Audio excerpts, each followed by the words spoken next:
Not me being a leftover. Like, not me being a leftover. Did you say I was a leftover?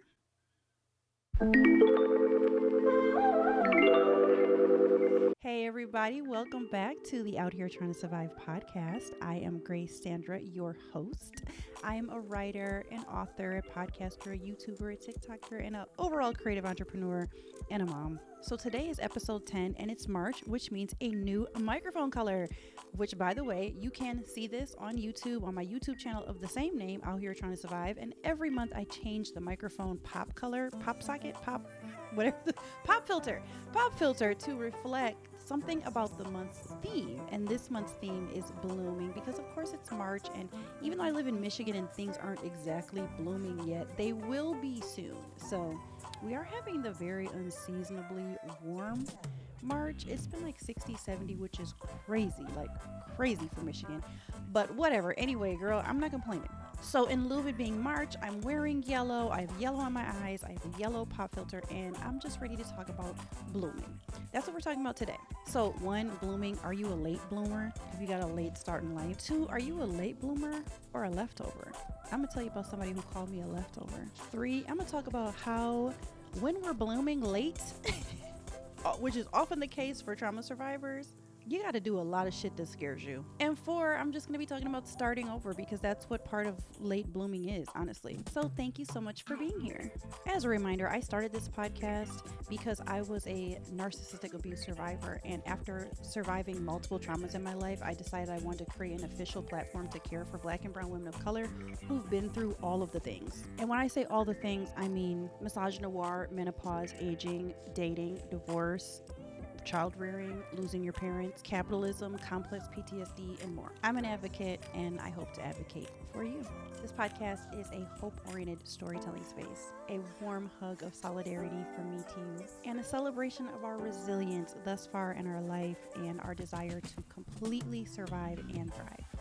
Welcome.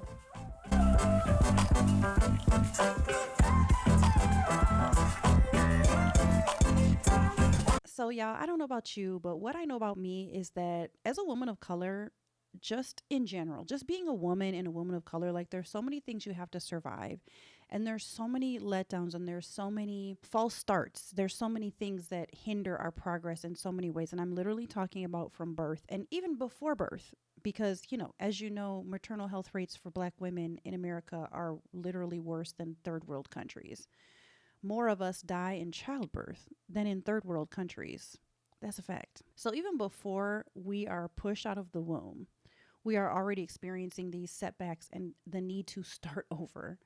And I was just thinking about this as someone who I've started over so many times in my life. So a big part of my story is being divorced twice. That's a start over. But I've also restarted and stopped and started and stopped and started my career, which is also not an anomaly for women who've had children, but my children haven't even always been the cause. It's been part of the cause. I have 3 kids, but part of it is mental health crises and divorce and then abuse and trauma and being assaulted, and just different things in my life have literally made my life go up and down in crazy ways. And I wanted to make something for other people who, if you feel like me, like you've just stopped too many times, or you've just not gotten enough progress and you're just like, I'm just down and out. Like, fuck this shit. Like, you're just like, I'm just at the end. Like, how could I possibly keep going? And I might as well just go ahead and have a regular old boring ass life, because why even try to do anything special for myself, for my kids, for anyone else, or try to be extraordinary or try to live into my dreams or do anything, because it just feels like, what is the fucking point? Like, what is the point? What is the actual fucking point? I just want to tell y'all, like, I've been there. I would say maybe at this point, I don't know, maybe 65 times. I'm trying to think of a number that's like accurate, but not like so high that you're like, oh, she's just exaggerating. That's just hyperbole. Like, no, I've probably been at that point like 65 times in my life, because that averages out to about 5 times a year for like 30 years. Does it, right? 30 divided by 6 is 5. I don't know. 5 to 6 times a year. My story is kind of crazy, and I've just had so much stuff happen, and one day I'm working on a memoir that I'm going to write, and everybody's going to know what it is. Okay. But one of these days I'm going to get it done. I haven't started actually, but anyway, y'all. So if you feel like you're too late, you're too old, you're not enough this, not enough that, it's too hard, this episode is for you, because I am the queen of shit being hard and just pushing through. So there you go. Let's take a quick little commercial break here to have a word from our sponsor. Our sponsor is the book, yes, that I wrote. The book that I actually already have written. It's called Grace Actually, Memoirs of Love, Faith, Loss, and Black Womanhood. It is available on Amazon in both Kindle form and hard copy, obviously. This is a brief book. It's not that long. As you can see, it's a collection of memoirs and essays and blog posts that I wrote in the last 10 years on the subjects of faith, love, loss, and Black womanhood. But I have a whole other memoir that's like 80,000 words that's already written about my life growing up in Detroit and surviving all sorts of things. And I'm going to be working on that again. And I'm going to just keep bringing it up here for accountability. But for now, go ahead and get my book, Grace Actually. I think you'll like it. So let's just start off this episode like I do every episode with a little bit of a current event situation. The Love is Blind reunion was last night. The date on here is wrong. It's always wrong. It says February 25th, but today is actually March 14th. So I just watched the Love is Blind reunion last night, and y'all, child. It was very entertaining. Like, if you are not watching Love is Blind, you should be, because it's actually entertaining escapism TV, even though these people will enrage you, even though these people will frustrate you to no end. I would say, let me just, without talking about it too long, the most enjoyable part of it for me was watching Trevor look like he was about to doo-doo his pants while he was sitting there listening to Vanessa and Nick read off these text messages between him and his girlfriend on the way to him filming Love is Blind. I did think that what stood out to me in that whole reunion was how much they were trying to emphasize, like, people are taking this seriously. Some of these people want fame. Some of these people do want clout. They are chasing just like to be a reality TV star. But some of them really were looking for love and really did find it. So I thought it was a nice touch to have the couples, to have Tiffany and Brett and all the couples who've survived, with the exception of Lauren and Cameron. Would have been great to see them. And that other couple, the crazy white couple from like season 2, I think. It would have been great to have them too, but I know they are like mad at Netflix and they're like, we don't want anything to do with y'all no more. But it was a great reminder. I think they were trying to put it in our face. Like, yes, some of these people are clout chasing. Clay was probably clout chasing. Jeremy was probably clout chasing. Trevor was just being such a ridiculous, But they were trying to remind us, like, yo, this is a really cool experiment that you have an opportunity to be part of. Like, why would you do that to Chelsea and other people? Like, why would you ruin this experience for them? I'm glad that they pushed. I'm glad for the push. I'm glad for the accountability. I thought watching Trevor say, can I go now? Like a little boy, like literally like a little boy who was caught with his hand in the cookie jar, like he was about to get a whooping. It was actually satisfying to see. And it was also satisfying to see Laura get her chance to yell at Jeremy and Sarah Ann for their literally utterly ridiculous behavior. Like, that was satisfying. So anyway, catch up with Love is Blind if you haven't seen it yet. Okay, so first topic, y'all. Are you a late bloomer? So what I mean by late bloomer, it's not so much like, did you get big titties later in life, which actually did happen to me, by the way. But no, that's not what I'm talking about. I'm talking about people, late bloomer is kind of the nice way that I'm trying to say it, but I'm talking about those of us who have had like a really rough start into like adulting. Like, are you one of those people who've just really had a hard time getting going with adulting shit? Okay, so for me, I am one of those people, and I feel like it's so embarrassing to admit this because a lot of people don't really know this about me if they don't know me. So I'm kind of offering up this like really super embarrassing part of my life, but I've like really struggled with super basic stuff. Now there's a reason why. There's always going to be a reason why. I'm always going to be the person to tell you, like, yeah, people have reasons why they do stuff, that is a result of their childhood. And, once you realize that, it's our responsibility, and it's my responsibility always to be a big girl and be like, okay, this is what I didn't learn growing up, or this is the dysfunction that I experienced growing up. And now it's time for me to take responsibility and accountability for this. So, but some of the stuff, I just had such a hard time because I had such a disorganized, chaotic, abusive, traumatic childhood. So, for example, some of the basics, like real basics, late blooming stuff, like I didn't know how to tell time till I was like in 11th grade. I mean, serious, y'all. I'm being actually serious. I actually asked one of my friends to help me because when I was in 11th grade, we didn't have, we might have just started getting pagers, but I didn't have a pager. Pagers were, the prerequisite before cell phones and before us always having a time telling device on us. So yeah, I had a regular schmegular watch with regular schmegular hands, which I, by the way, keep on my Apple Watch now to feel like a real watch because I didn't know how to tell time for a long time. It's kind of a reminder of like how far I've come. I got like a 14 on my ACT. That's educational stuff, but it just kind of, if it gives you a window into the kind of neglect I was experiencing. Yeah. So when I like went off and got married, I didn't know how to clean. I didn't know how to cook. I left my mama's house. I moved from my mama's house to getting married when I was like 22 years old. So young, so naive, so immature, and didn't know how to cook, didn't know how to clean, didn't know how to emotionally regulate myself, didn't know basics, didn't know how to bank, didn't know how to run a checkbook, barely knew how to tell time, y'all. But somehow I did manage to get a degree. Somehow I managed. And then I'm working on my third one right now. So, things resolve as times go by. But my whole point is like that kind of late blooming has like a snowball effect. And then if you're going through trauma and you're having additional trauma, so, I'm going through things while I'm married that's very traumatic with my mother as a schizophrenic. May she rest in peace. She's gone now, but she was a paranoid schizophrenic. As I'm going through all of these things, I'm not learning more. I'm just still trying to figure out how to survive. So when my first ex-husband and I got divorced, I was like living on my own for the first time in my life. And I was at that point 38, I think 38 or 39. I had never lived by myself ever. So the first time in my life I ever had the freedom to manage my own money, literally make my own bed that I'm sleeping in by myself, cook my own food. I had 2 children by that time also. It was the first time I'd ever lived by myself. It was really the first time I ever really even started like dating, what people might call now like not playing the field in a negative way, but just kind of going out and like meeting one person, then meeting a different person, and just kind of that whole thing, because I didn't do all of that because when I was in college, I wasn't dating. And then I just met my first ex-husband and we got together.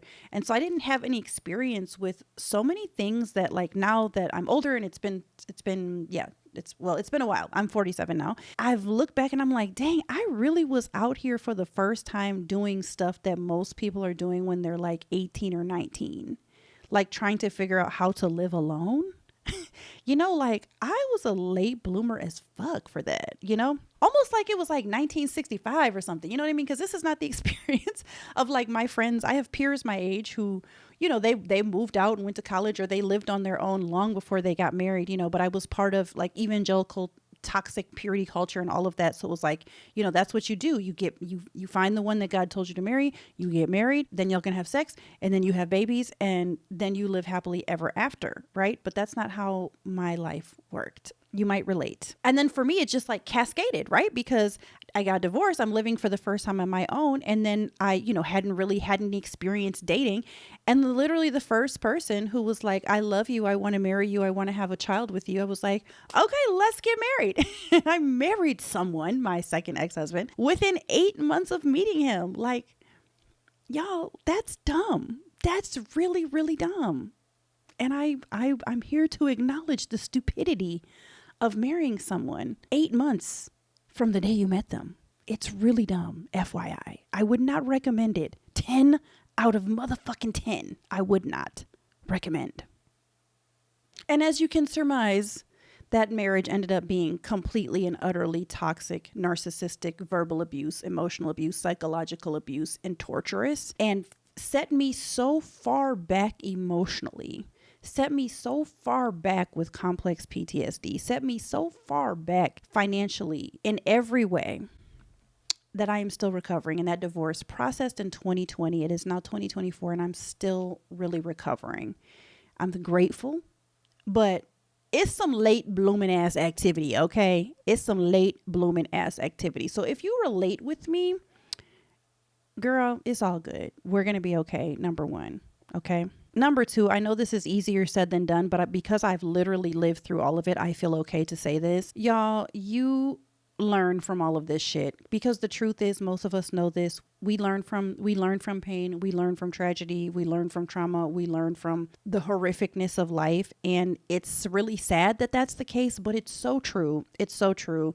And I really feel like all of what I was experiencing in life that has really kept me down in so many ways, I had to experience in my second marriage. Like, what I went through with him took me down to the bottom of my soul. I've never, ever in my life, and I pray and hope I never will be ever again, be at a place that low. It was the lowest I've ever been. If you've ever been narcissistically abused, you know that the key component of narcissistic abuse is dehumanization. Once you feel dehumanized, it's very hard to feel lower. There are some things that are worse than death, and I feel like dehumanization is one of those. Large-scale dehumanization is what we're seeing. By the by, in Gaza right now, the genocide that is happening is utter dehumanization. But when someone is narcissistically abusing you, they're creating a war in you. So that's the kind of thing that happened to me. Is I was so dehumanized that I had to figure out, do I want to stay alive? And if I do, why? For what? And if I do stay alive, what am I going to live for, and how? And what am I going to do to change this? And how am I going to get out of this? I have to escape this marriage. I have to stay with my children. I just knew that I was at the end of a very rapidly fraying rope. And perhaps you've been there before.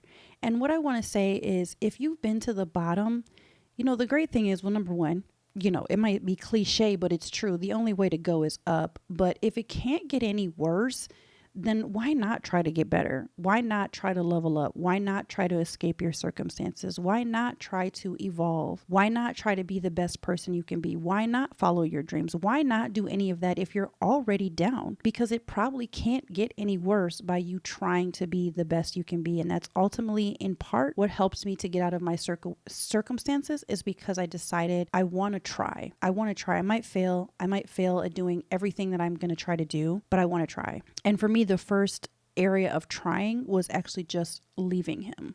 And that was really difficult for me to do. In part because I was really, really trauma bonded, and I mean really, like fucking crack addicted trauma bonded. I was insanely trauma bonded, and it was really difficult for me to leave. I'm one of those survivors that when people say, why didn't she leave? Oh my God, if the abuse was so bad, why didn't she leave? I'm the picture of, she didn't leave because I was so trauma bonded. So it took me like 4 years, but I finally left. From the first time that I said, I have to get the hell out of here, until I left, it was 4 years. So, if you want to talk more, let me know. But there's a reason why women have a hard time leaving abusers. There's 10 reasons, there's 20 reasons, there's 50 reasons. Everyone's different, but being trauma bonded is a motherfucker. I think what I've wrestled with is feeling really behind everyone else. I've really wrestled with feeling like nothing I do will ever work. Divorce makes a lot of us feel like we're losers and everything we try doesn't work. No man wants us. We're not lovable, and in those situations, in both those marriages, I left both of them. I wasn't left myself, but there is an extent to which you feel like that person, even if you're the one leaving, they don't love you the way you are. That's usually part of the reason you're leaving, is because you're not feeling loved or cared for, or you're feeling very harmed, or whatever the reason might be. But if you're a fellow divorcee, let me know, drop it in the comments. Like, if you felt that way. I definitely have really struggled with feelings of, you're a loser, her kind of thing. Straight up. I do firmly believe that everything happens for a reason. I do have that belief. I didn't used to, but I do believe that now. And I do honestly believe in timing. I do also believe in readiness. I do also believe in God. I do also believe in God being the creator of the universe. I do also believe in divine wisdom guiding us and caring for us and protecting us. And I do believe that if you're a late bloomer like me, the timing wasn't right for you to be where you needed to be. If you weren't there, then you weren't ready. And that's the bottom line. Some people might say, oh, if that's what helps you sleep at night. Well, yes, it does. It helps me sleep at night. Besides that, and melatonin and an eye patch over my overly sensitive ADHD eyeballs. Yes, that helps me sleep better at night. So just know, whatever you don't have, you're not ready for yet. And I try to remind myself of that when I'm going through things. Like, I was not ready for that experience yet. And right now I can say I'm a lot more ready for a lot more things than I've ever been because of how much work I've done to become the person that I am now. You know what I'm saying? So be encouraged.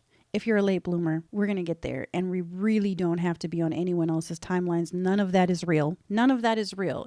It's just made up shit that somehow connects to capitalism. There's some way that it connects to capitalism if the way that media and corporate America can try to convince us that we need to own a home by we're 20 and then climb the corporate ladder and then be like a big boss and amazing person by the time you're 40 and, you know, retire by 65. All of that is just a fallacy. All of like westernized countries like, you know, America and Europe and shit, all the countries that white people dictate almost everything that we say and do. I believe it's all just kind of like that Jim Carrey movie, The Truman Show. It's all just like this big fabrication to try to control people and get people to do what you want them to do. None of that is real, y'all. None of that is real. Just be who you are and let's just try to get better every day. Okay, so on to part 2, late bloomer or leftover. So y'all, this bitch called me a leftover, okay? No, I'm just kidding. It was me. I called myself a leftover. Also, I'm a feminist, as it states right here, feminist AF. And I really try not to call women bitches. If I call a woman a bitch, boy, she really did something. She really did something. But I was kidding in referring to myself as a bitch for calling myself a leftover. Okay, it was a joke. But let me tell you where this is coming from, though, because it's juicy. I was thinking about how somebody posted on Facebook, like, about how guys don't want women over, 32 or something. All of a sudden she's too old, and I was just thinking, like, that is really not true. That is really not true. Cause I've been on and off dating apps for like, I would say 3 years or so. Yeah, probably about 3 years or almost running up on 3 years. And these niggas out here are thirsty. Okay, y'all, I'm not having any problems with anybody matching me at any age between 24, 25, 26, 28, 30, 32, 34, 36, 38, 39, 40, 48, 52, 55. I mean, I don't even have mine set to see above 60, but I'm sure the 60-year-old man would be trying to check on me too. And none of his niggas, they don't care. They don't care. It's just the podcast dude bros who are saying we don't want women over 35. These women are too old. They're leftovers. They're has-beens. It's the Kevin Samuels residuals who are still hanging on and still watching his old YouTube videos and shit. These men out here are thirsty, okay? They're thirsty and they don't care about my age at all. Same thing about like the podcast dude bros will really make women believe that men care about you having kids or not. I'm telling y'all, out of all of the men I've matched with in the last 3 years of dating, I've sat on a ton of first dates. Y'all, I've been out here in these dating streets. Like, I have really tried to figure out, like, what do I really like in a man? What do I really want? What do I really, do I like just friends? Do I like friends with benefits? Do I like dating seriously? Do I like exclusive? Well, I haven't like dabbled in polyamory, but so I don't know if I like that because I haven't dabbled, but I've been dabbling, trying to figure out, what do I like? What do I want? Because I've spent 20 years of my adult life married, literally 20 years, 15 in one and 5 in the other, like with these men. So I felt like I kind of had some making up to do because like late bloomer, right? So I'm like, I want to figure this shit out. So y'all,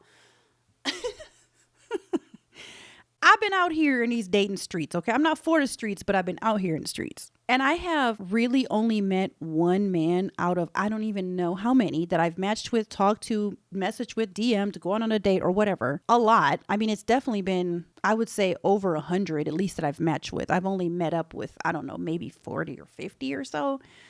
I know that sounds like a lot, but I'm talking about over 3 years, and a lot of these people were just first dates that just didn't go well. And it was like, thanks, bye. So I'm not one of those women who will entertain more dates for free meals. That's just not me. I am not a Shira 7 fan over here. Like, I absolutely do not believe in using men for dates, food, sex, or anything. Treat them how you want to be treated. That's the one thing I will not let the world do to me. Men get on my nerves, but I'm not in the business of using them, and I expect to not be used myself. So anyway, y'all, I've only met one man who said to me like, yeah, your kids, he didn't even say it like this, but he kind of made me feel like your kids are kind of a bummer. Like, you've got 3 kids. That's just not the lifestyle I want. He said something like, we were literally on the date at the restaurant. And he said something like, oh my God, I'm so glad I don't have to deal with kids. Like, I never want to deal with kids. And so I was like, so do you often date women with kids? Like, do you often meet up with women with kids? And he's like, nope. So I was just thinking like, bro, why the fuck did you have me get dressed and get cute and get sexy and meet you for this date? And you don't want to deal with me or my kids.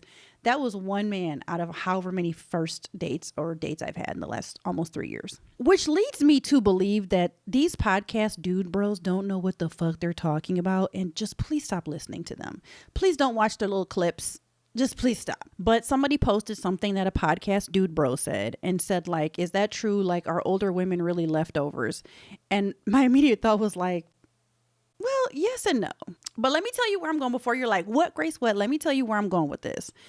I do believe that there is a little bit of a leftover-ish to older women, including myself. Okay, let me tell you where I'm going with this, though, before everybody freaks out. But I also believe that that's true for men, too.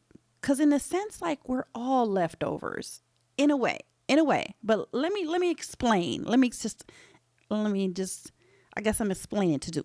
Okay. You know, in some ways, so the ways that I feel like I myself am a leftover, it's like, okay, well, I'm someone who had like a shit ton of childhood trauma that like led into a lot of me doing a lot of stuff that was really harmful for myself in my first marriage.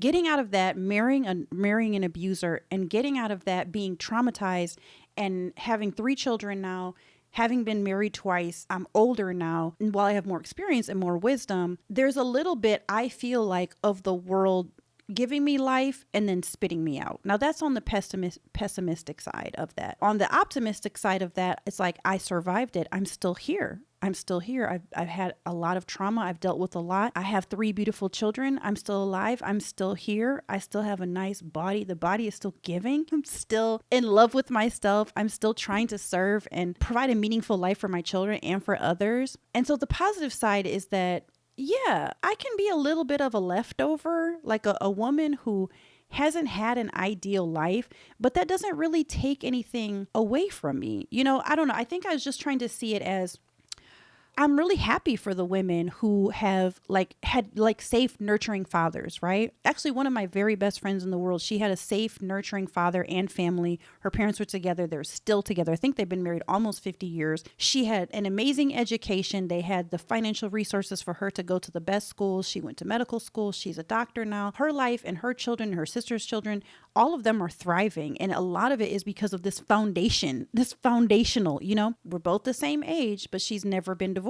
She doesn't have any children. Somebody might also group her in the leftover, but her life looks very different from mine. That's why I feel like it's true and not true. But here's where I feel like it is true for men, that they actually are leftovers. Or here's where I feel like if it's true for women, it's as true for men. Because see, here's the thing with men. With men are usually the ones being left. It is statistically true that more women divorce men than the other way around. Now, I've heard so many men say this to prove that we're bitches and we're awful and we're terrible. And of course, Y'all are the ones who leave. If we're the ones who are leaving, it's because being married to you is so insufferable and so intolerable that we have to upend our entire life to leave you, because it's not easier for women to leave. It is a disruption of our home life. We might lose our home. It's a disruption of our parenting time with our children. We might lose time with our parenting. We may or may not get child support. We may or may not get spousal support. We may or may not have any family support. There's lots of things that are disruption to a woman's life. It's usually, quote unquote, easier to just stay with someone. But if you are so intolerable and so insufferable to be around that a woman does the harder thing by leaving, especially if they're losing a double income that's usually helpful, especially if you're a mother, there's a reason, bro. There's a reason. I left both of my marriages and decided to pursue divorce with both of my marriages. It wasn't necessarily easier. And there were people, especially in the first one, fighting me to stay, even though I was telling them, I can't breathe. I am suffocated in this marriage. There are things that I have done. There's things that he's done, but I'm suffocated. And in the second marriage, it was just flat out abuse, just flat out abusive, torturous, narcissistic madness. And I just had to leave. But it wasn't necessarily easier. My life has been unalterably disrupted. Like I said, when I was married, before my 2 divorces, I had a house. Now I don't have a house. Before I was married and had 2 divorces, I had a retirement account. I don't have a retirement account now. I used to. And I mean, I got a little bitty baby one right now that I started over, but it's a bitty baby. Before that, I saw all my children all the time. Now I don't. Now I see them half the time, and 2 of them less than half the time. Before I was married and divorced twice, I had good credit. Now I don't. My whole point is, I could have had all of that still if I had just decided to stay in the marriages.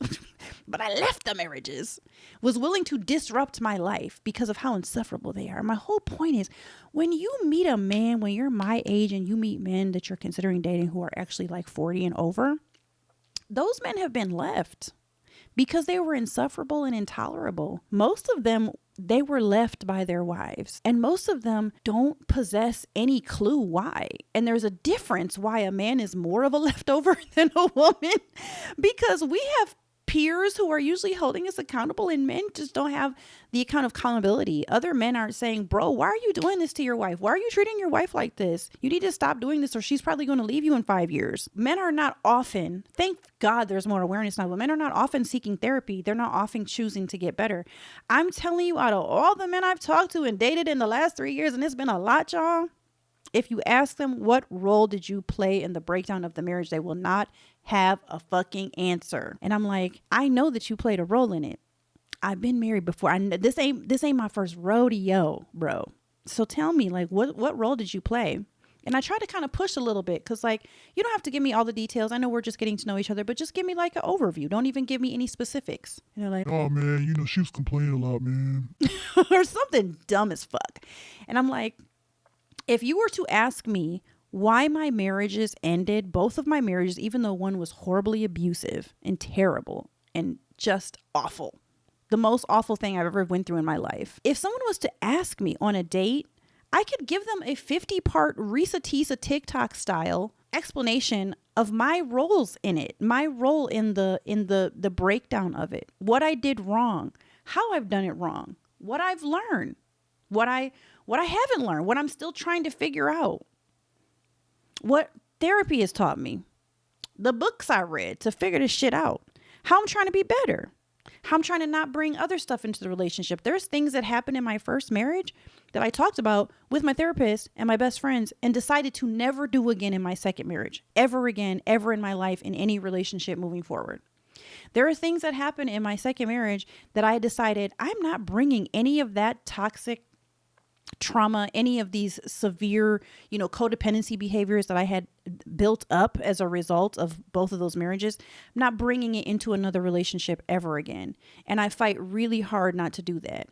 And I'm still a very anxiously attached woman. Okay. I don't know if you can tell, but I have anxiety.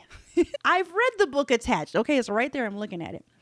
And when I start dating someone and, we're getting into the place where we're like, oh, we feeling each other, I let them know, like, hey, I have some anxious attachment issues and here's how it plays out. Because I want them to know this is something that affects me and this is going to affect how I treat you. But I take accountability for it.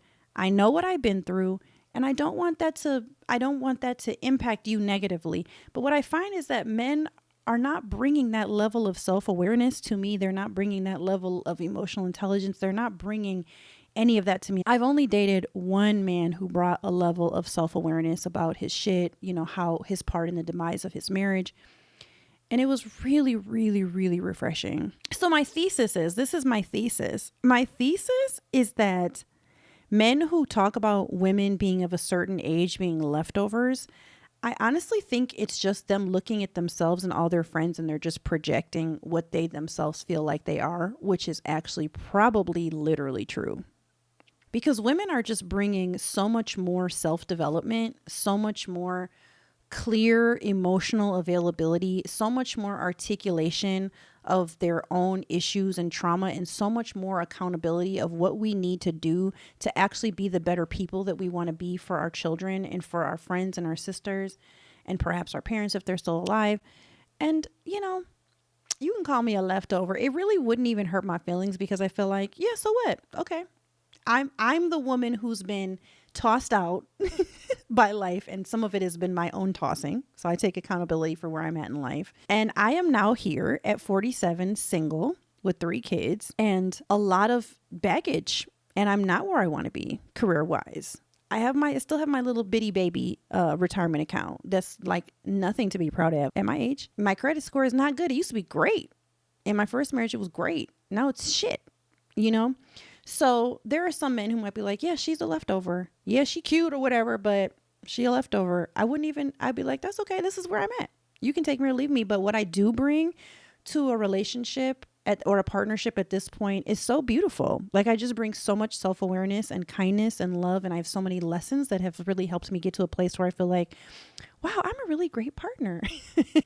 Whereas I used to feel like, am I the problem? Am I the problem? Now I feel like, yeah, I was. At points I was. And I've really learned so much. And I'm just willing to bring such a fullness to a relationship or partnership when that time is right. I'm sure that situation will present itself, but it hasn't been right yet. And I know that I'm worth waiting for. Also, my children and any exposure to any man that I would be around at this point, they are also worth me waiting for the right situation or the right scenario. But sis, if anybody calls you a leftover, just be like, but this is not something that men ever are brave enough to say to our face anyway, so I'm not too worried about it. Just a little word on starting over as a late bloomer. And this could be with dating, this could be with school. Like I just started my 3rd degree program, a 2nd master's program last year. That was kind of scary. I decided to leave my comfort zone and start this podcast. That was kind of scary, though not as much because I had already left my comfort zone and started a whole ass YouTube channel 3 years ago. And started a whole TikTok thing on narcissistic abuse. And that was a little scary at first, but now it's just mostly fun. But what I have found that starting over is actually a very powerful catalyst for self-growth. And if you're a late bloomer like me, maybe you just need a little bit of incentive to start over. I don't know what you might start over, but sis, just know that higher confidence and higher self-esteem is on the other side. This can expand our horizon and really just lead us to a greater perspective on life in general and just more hopefulness. I'm so much more hopeful as a person who's decided to bet on myself. One thing that starting this podcast has done for me is helped me to really break free of, well, I'm still working on it truthfully, but like try to break free from my self-limiting limitations and just self-limiting beliefs about myself. And, you know, every time you push yourself past something that you feel like you can't do, like this podcast, for example, even just the setup at first was so overwhelming to me. Like the camera and the mic and this mic and how does it record?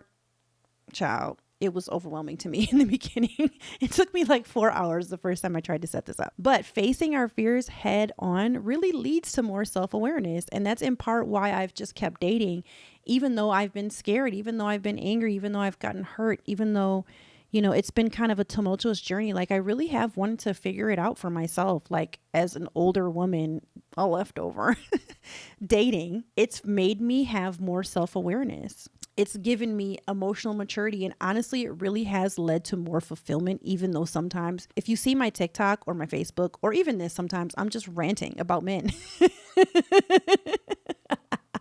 But honestly, if I enjoyed talking about parenting as much, I could go on and on about parenting just as much. I could rant just as much, even though, you know, I love my children, but parenting is hard too. Parenting is hard. Dating is hard, y'all. It's all hard. So you might as well just do it the best you can. Everything you try that is new, that is challenging, that is different, that is outside of your comfort zone is going to help you grow. It really does produce like a crash course. And especially if you stick to it, especially if you're consistent, like any good thing. And I just want to encourage you, whatever it is you're thinking about doing, do it. Especially if it's about following your dreams. Do it, sis. So to wrap this up, I would love to know, what did you learn in this episode? Did this make you think about anything differently? Is there anything that you're going to take with you? If you could, let me know. Send me an email at grace@outheretryingtosurvive.com, or you can sign up for my newsletter at my website, www.outheretryingtosurvive.com. I would absolutely love to hear from you. And when it's safe, please leave me a review on Apple especially. It helps Apple push this podcast out and get it out to more people, which I would greatly appreciate. And if you will, boop that little subscribe button for me and follow me on all the socials. I'm so grateful for each and every listen, especially if you got all the way to the end, because it helps me to do exactly what I'm trying to do. Start over, take a risk on myself, do something scary, do something that feels nauseatingly scary at times. But I want a different life for myself, and I want to impact the world. More than anything else in this world, I want Black women to survive. Black and brown women of color, that's really my heart. And it's always been my heart since I was literally like 16 years old. I've wanted to have some sort of impact on people who'd been through trauma. And really the crazy thing is, when I was 16, I had been through like a couple of different kinds of trauma. Well, my ACE score is 10, which is like the highest you can get for childhood trauma. So I had been through a lot by the time I was 16, but I hadn't even really gone through the divorces yet. Not really. I hadn't gone through the divorces yet. You know, y'all, like I hadn't even went through like narcissistic abuse, which is kind of crazy, but it just underscores for me like something in me knew there was more to come. There was more trauma to come, and all I wanted was to have an impact. So that's what I'm trying to do with this podcast, you know? So if you're here, I'm really grateful because this is a part of my life's dream and my life's work to make an impact with By Walks. Thank you for listening. And if you haven't heard it today, tell yourself you love yourself. Tell yourself you're beautiful. Tell yourself you'll survive. Tell yourself it's okay to be a late bloomer. Tell yourself it's okay to start over. And I will see y'all on the next one. Thanks. Bye.